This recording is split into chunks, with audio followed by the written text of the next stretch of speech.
Assalamualaikum warahmatullahi wabarakatuh. Selamat sejahtera bagi kita semua. Kali ini saya AKF akan membahas tentang sejarah geologi kepulauan di Indonesia masa prasejarah. Bahan-bahannya saya ambil dari beberapa buku sejarah. Oke, kita mulai saja. Sejarah geologi kepulauan Indonesia. Pada awalnya, semua daratan di dunia ini termasuk kepulauan Indonesia terbentuk dalam satu benua besar yang disebut Pangaea dan dikelilingi oleh satu samudra yang disebut Pantalassa.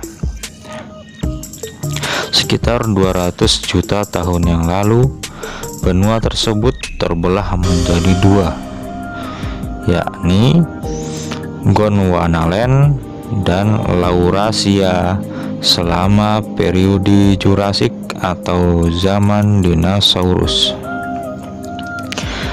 Teori Pangaea sendiri didasari dari teori pengapungan benua oleh ilmuwan Jerman Alfred Wegener dalam buku Origin of Continents and Sea.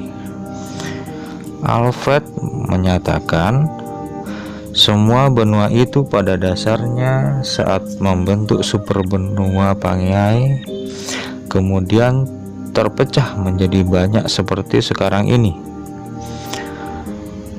Menurut dia, benua pada zaman dahulu diibaratkan sebagai sebuah batu apung yang bergerak karena adanya pergerakan lempeng di bawah kulit bumi. Setelah zaman dinosaurus, Gondwanaland kemudian terbelah membentuk benua Afrika, Antartika, Amerika Selatan, dan subbenua India. Sedangkan Laurasia terbelah menjadi Eurasia dan Amerika Utara. Saat itu benua terbelah-belah dan muncul samudra baru di sela-selanya. Diperlukan ratusan juta tahun untuk membentuk posisi daratan seperti saat ini. Pergerakan lempeng benua dan samudra tersebut terkait dengan teori tektonik lempeng, continental rifting, dan mid-oceanic spreading dibentuk pada retakan lempeng. Ketika magma bergerak naik dari mantel menuju permukaan lantai samudra, terbentuklah sekuen batu oviolit punggung tengah samudra sebagai lempeng baru. Lempeng baru yang terbentuk bergerak menjauhi sumbu pemekaran. Semakin lama, lempeng tersebut semakin dingin dan tebal sehingga densitasnya semakin besar.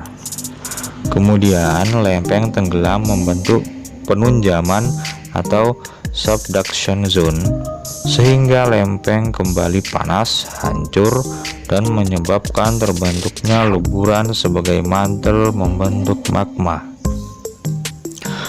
Densitasnya menjadi rendah dan bergerak kembali ke permukaan membentuk rangkaian gunung api. Pergeseran lempeng seringkali juga menimbulkan pergeseran membentuk sesar mendatar besar atau transform faults, dan juga diikuti oleh pembentukan magma. Litosfer bumi dibagi menjadi 8 lempeng besar serta sekitar 24 lempeng kecil.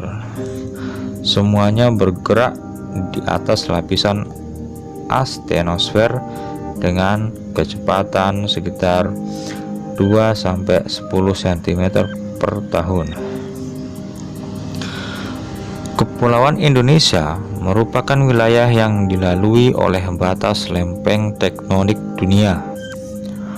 Letak geografis Indonesia yang berada di antara dua samudra, yakni Samudra Hindia dan Pasifik, serta dua benua yaitu benua Australia dan Asia, membuat Indonesia menjadi wilayah yang terdampak aktivitas lempeng. Kedua lempeng samudra tersebut bergerak dengan kecepatan 2-7 cm per tahun ke arah utara dan ke arah barat. Di bagian timur hingga selatan kepulauan ini terdapat pertemuan dua lempeng besar, yakni lempeng Indo-Australia bergerak ke arah utara, sedangkan lempeng Eurasia bergerak ke arah selatan. Hal tersebut mengakibatkan terbentuknya barisan gunung api aktif atau biasa disebut cincin api Pasifik sepanjang Pulau Sumatera, Jawa, Nusa Tenggara, sehingga akibatnya daerah tersebut rawan gempa bumi. Di bagian timur terdapat dua pertemuan lempeng, yakni lempeng Eurasia dan lempeng Pasifik. Pertemuan ini membentuk barisan gunung api di Kepulauan Maluku bagian utara, Sulawesi bagian utara, dan Filipina. Dengan banyaknya terdapat gunung api aktif atau dilalui jalur cincin api Pasifik, menyebabkan Indonesia menjadi wilayah yang memiliki risiko bencana geologi seperti gempa bumi, gunung meletus, tsunami, dan tanah longsor. Walau demikian, Indonesia juga kaya akan mineral berharga yang terbentuk dan tersebar luas di daerah batas lempeng tersebut.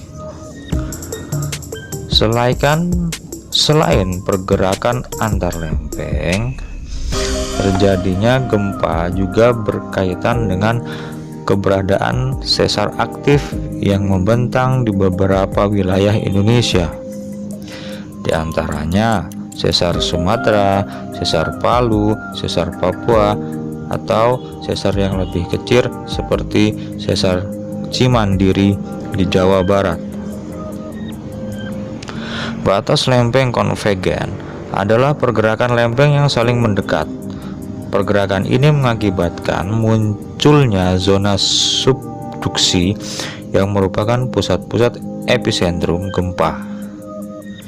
Zona ini meliputi wilayah Sumatera Barat, selatan Pulau Jawa hingga Nusa Tenggara, Maluku, dan perairan yang berbatasan langsung dengan Samudra Pasifik. Sedangkan transform fault merupakan pergerakan lempeng yang saling bergeser.